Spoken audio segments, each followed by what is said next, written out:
Welcome to Surya's TV. Good evening news. YCP ఏకతాటిపైకి రావడంతో చంద్రబాబు తలవంచక తప్పలేదని మాజీ సీఎం జగన్ అన్నారు.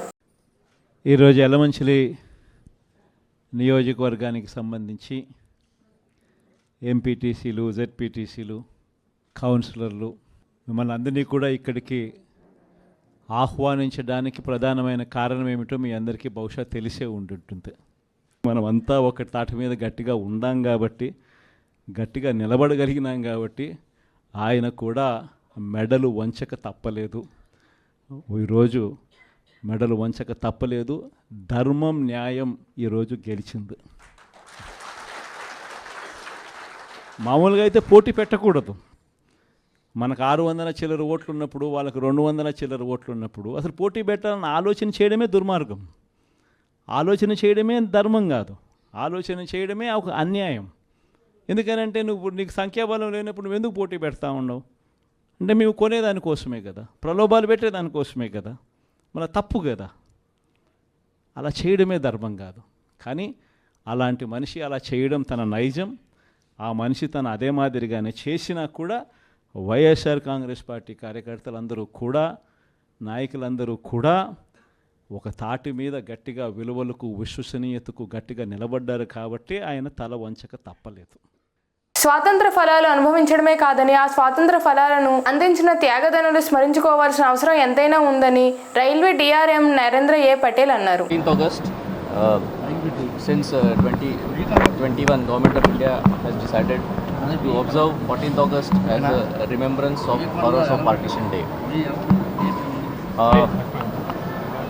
To remember the horrors of partition, at Vijayawada station, we have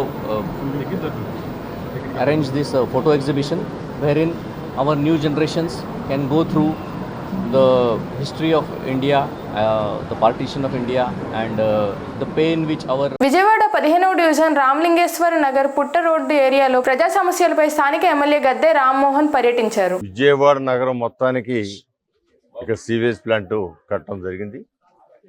sewage plant లేకపోతే విజయవాడ నగరం అంతా కూడా మురికిమయం అవుద్ది. అదే సమయంలో సీవేజ్ ప్లాంట్ విజయవాడ నగరాన్ని కాపాడదు, కానీ ఈ చుట్టుపక్కల అనేకమైన ఇబ్బందులు కలగజేస్తాం. అంటే ఒక మంచి పనికి ఒక సైడ్ ఎఫెక్ట్స్ ఉంటాయనే విధంగా ఉంది. అంటే టెక్నాలజీలో కూడా ఇంకా భారీ మార్పులు తీసుకురావాల్సిన అవసరం ఉంది. ఆ టెక్నాలజీలో ఏవైతే గ్యాసెస్ రిలీజ్ అవుతాయో వాటినన్నింటి కూడా అరెస్ట్ చేసి అది పబ్లిక్లోకి వెళ్లకుండా దాన్ని వేరే వినియోగానికి తీసుకెళ్లాల్సిన అవసరం ఉంది. కొత్త టెక్నాలజీ కూడా వస్తూ ఉంది. ఇక్కడ ప్రజలకు ఇబ్బంది, అనారోగ్యం పాలవుతున్నారని వాళ్ళ వస్తువులన్నీ కూడా మన కళ్ళ ముందు నల్లగా మారిపోతున్నాయి.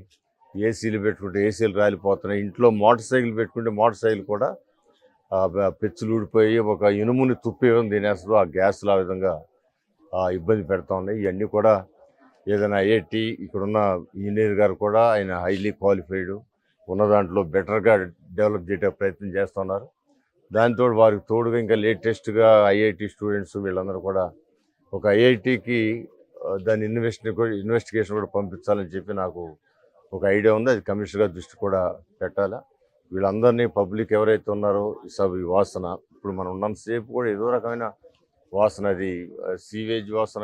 ప్రజా ఆరోగ్యాన్ని కాపాడాలని డిమాండ్ చేస్తూ సిపిఐ ఆధ్వర్యంలో ఈ నెల 27, 28, 29 తేదీలలో ప్రజా ఆరోగ్య పరిరక్షణ పాదయాత్ర కార్యక్రమాన్ని చేపడుతున్నట్లు సిపిఐ ఎన్టీఆర్ జిల్లా కార్యదర్శి దోనేపూడి శంకర్ పేర్కొన్నారు. మరో ఉద్దానంలా మారకముందే గుక్కెడు మంచినీళ్ళ కోసం కృష్ణా జలాలు సరఫరా చేయాలని చెప్పి ముఖ్యంగా ఎన్టీఆర్ జిల్లా తిరువూరు నియోజకవర్గ ప్రజలకు ఆనాటి ప్రభుత్వం నియోజకవర్గం మొత్తానికి కూడా మంచినీళ్ళు సరఫరా చేస్తామని చెప్పారు. కానీ ఆచరణలో నీటి మూటలు అయిపోయినటువంటి పరిస్థితి తెలిసింది. నీటి కాలుష్యం వలన, సిలికాన్ ఫ్లోరైడ్ వాటర్ వలన నియోజకవర్గంలో ఉన్నటువంటి అత్యధిక గ్రామాలు 100 గ్రామాలు సైతం ఇవాళ సిలికాన్ ఫ్లోరైడ్ బారిన పడి కిడ్నీ వ్యాధిగ్రస్తులై వందలాది మంది చనిపోతుంటే పాలక వర్గాలకి చెమ కుట్టినట్లయినా లేదు. కృష్ణా జలాలు సరఫరా చేస్తామని చెప్తున్నారు. పక్కనే కృష్ణానది పెట్టుకొని ఎన్టీఆర్ జిల్లాలో కృష్ణానది నీరు సరఫరా కావటం లేదంటే చాలా ఆశ్చర్యకరం, బాధాకరమైనటువంటి విషయం. వందలాది మంది చనిపోతున్నా, కార్పొరేట్ ఆసుపత్రులు దోచుకు తింటున్నారు, డయాలసిస్ సెంటర్లో అధునాతనమైనటువంటి క్వాలిఫైడ్ పర్సన్స్ లేనటువంటి పరిస్థితి, అంబులెన్సులు లేవు. దసరా నాటికి కానూరు సిద్ధార్థ ఇంజనీరింగ్ ఫ్లైఓవర్ను ప్రజలకు అందుబాటులోకి తీసుకువస్తామని ఎమ్మెల్యే బోడే ప్రసాద్ స్పష్టం చేశారు. ఏదైతే పంటకాలం రోడ్లో సిద్ధార్థ ఇంజనీరింగ్ కాలేజీలో ఉన్న ఫ్లైఓవర్ సుమారుగా 5 సంవత్సరాల నుంచి ప్రారంభోత్సవం చేయకుండా, పనులు చేయకుండా గత ప్రభుత్వంలో నిర్లక్ష్యానికి గురవటం, ఈ రోడ్డుకి ఒక ప్రాముఖ్యత ఉంది. పటమట ఎన్టీఆర్ సర్కిల్ దగ్గర నుంచి కానూరు సనత్ నగర్ వరకు కూడా తెలుగుదేశం ప్రభుత్వంలో 2019, 2004 మధ్యలో ఎన్టీఆర్ స్టాచ్యూ నుంచి కానూరు పరిధి వరకు నిర్మాణం పూర్తి చేసింది తెలుగుదేశం పార్టీ ప్రభుత్వంలో. 2014 to 19లో సనత్ నగర్ నుంచి కానూరు వరకు, పోరంకి వరకు రోడ్డు నిర్మాణం చేసి ఇంజనీరింగ్ కాలేజీలో లక్షల మంది పిల్లలు ఇక్కడ చదువుకుంటా ఉన్నారు. ఈ కాలేజీ 2 వైపులా ఈ రోడ్డు ఉండటం పిల్లలకి ఇబ్బంది అని చెప్పేసి యాజమాన్యం ఫ్లైఓవర్ నిర్మాణానికి ప్రతిపాదిస్తే ప్రభుత్వం అంగీకరించి వారి ఖర్చుతో ఈ నిర్మాణాన్ని చేయటం జరిగింది. అయితే డ్రైనేజీ కానీ సౌండ్ బారియర్స్ కానీ ప్రభుత్వం చేయాల్సి ఉంది. 5 సంవత్సరాల్లో అది పూర్తి చేయకపోవటం వలన యాజమాన్యం దీన్ని పూర్తి చేయాల. మళ్ళీ 2024లో తెలుగుదేశం పార్టీ అధికారంలోకి రాగానే క్రమశిక్షణ కలిగిన విద్యార్థులు ఉత్తమ పౌరులుగా ఎదుగుతారని అవనిగడ్డ ఎమ్మెల్యే మండలి బుద్ధా ప్రసాద్ అన్నారు. ఈ కళాశాల కూడా చాలా క్రమశిక్షణాబద్ధంగా నడపబడుతుండబట్టే, విద్యా విషయంలో ముందుండబట్టే దాదాపు 700 మంది పిల్లలు ఈ రోజున ఇంటర్మీడియట్లు ఇక్కడ చేరుతున్నారని తెలిసి నేను చాలా సంతోషిస్తున్నానని చెప్పి మాత్రం మనం చేస్తున్నాను.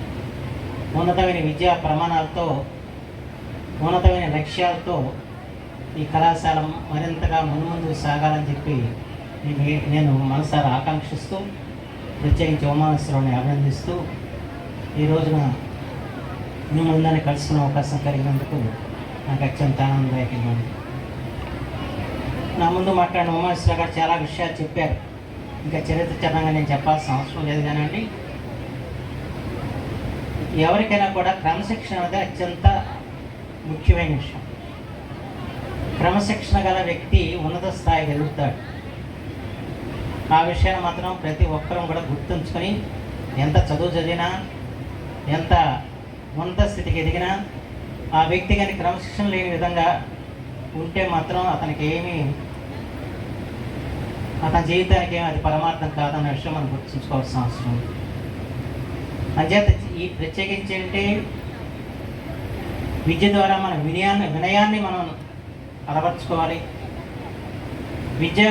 విద్యార్థులుగా ఉన్నప్పుడు మనం క్రమశిక్షణతో వ్యవహరిస్తే భవిష్యత్తులో అది మనకి ఎంతగానో ఉపకరిస్తుందన్న విషయం మాత్రం మనం గుర్తుంచుకోవాల్సిన అవసరం.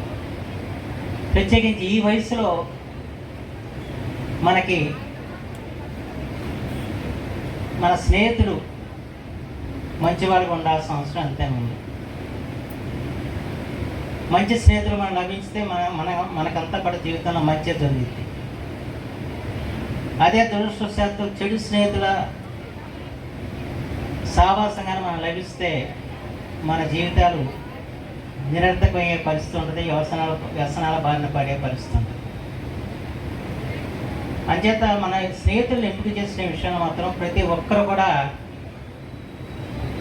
చాలా అప్రమత్తతో ఉండాల్సిన అవసరం ఉంది. ఎందుకంటే నేను కూడా ఈ వార్తలు ఇంతటితో సమాప్తం.